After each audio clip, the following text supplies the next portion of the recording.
Stori yetu inaanza, binti mmoja yupo anawasha mishumaa chumbani huku anakiangalia kioo na kusema maneno haya: Bloody Mary.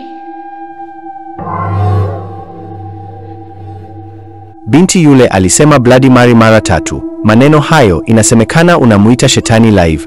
Hivyo baada ya kusema maneno hayo, kiumbe cha ajabu kikatokea na kumwangamiza. Kumbe yale yote yalikuwa ni maigizo, binti yule alikuwa anaigiza tu. Baada ya madirekta kumaliza kushuti, wakaondoka chumbani mule na kumwacha binti yule. Binti yule amekaa anajiremba, mara ghafla umeme ukakatika. Binti yule akauliza, Hello? Hey? Hello? Binti yule aliogopa kusikia hivyo sababu alikuwa peke yake chumbani. Ile kutahamaki, akahisi kama kuna mtu anamchezea tu, akaingia ndani zaidi kuangalia ni nani huyo.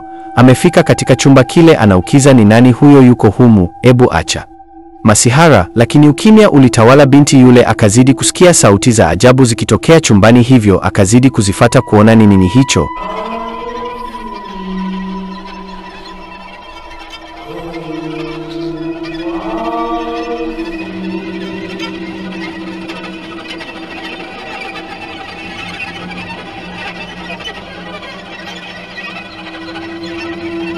Ameanza kupata uoga binti yule huku akiangalia chumbani mule. Mara ghafla mlango ukajifunga.